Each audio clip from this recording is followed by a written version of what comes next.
this tutorial, you will need any size round loom, a skein of yarn, a pair of scissors, and a crochet hook. To begin learning how to cast on the entire loom, I'm just going to go ahead and do a slip knot using my yarn. For this, I'm going to use 2 strands of yarn, and I'm going to place this on my crochet hook, which is size 8. Then I'm going to take my loom. For this demonstration, I'm using a 24 peg loom. And you can just kind of see my setup here of how I'm holding the yarn and holding the loom. I'm going to slip my crochet hook under my working yarn, twist it, and pull it through the slip knot. This is the hardest stitch, so once you get past this one, all the other ones become easy.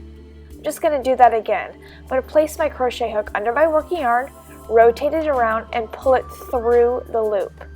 And I'm just going to continue to repeat this as I go around the loom. So let's get a better look at this. I'm placing the yarn under the hook, rotating it, and pulling it through gently through that loop on the left side of the peg. And then I'm going around the back of the peg to the next peg and repeating.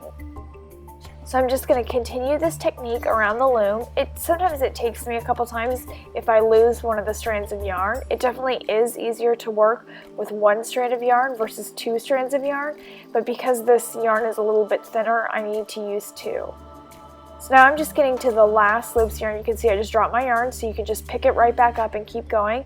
And every now and then I just have to adjust with my hands so that the tension in my yarn is comfortable, just like you would with crocheting.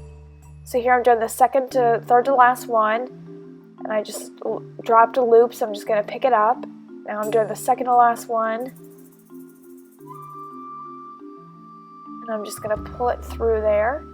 And then for the last one, I'm just going to take the crochet hook off the loop that I was just about to do. I'm just going to pinch that loop so it doesn't go anywhere, take my working yarn behind the last peg, just kind of adjust it over there. Then I'm going to put that last loop on the last peg. So there I am just putting it down, and then I use my working yarn to just pull it a little bit to create a little more tension. And now you've gone all the way around the loom with the chain cast on stitch. Now I'm just going to move these loops down to the bottom of the peg, bottom of the loom, sorry.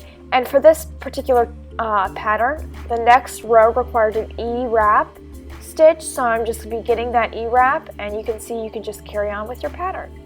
This is a little sample that I did of a pattern using a partial loom. There's that chain cast on right there. I just wanted you all to see kind of the effect it gives. It gives a little bit more of a rounded bottom. It's kind of a softer edge.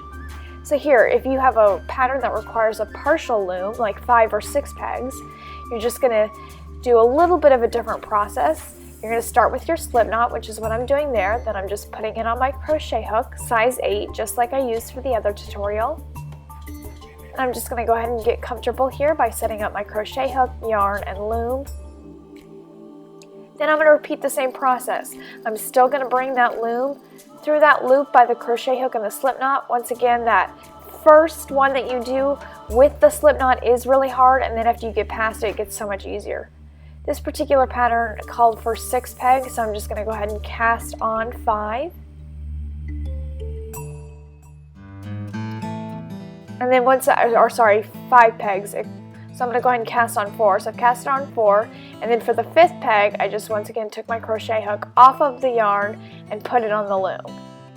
So now I'm free to go ahead and take my working yarn and begin E-wrapping for my pattern. And that's all there is to it, to the chain cast on stitch. It's really easy and used for a lot of projects.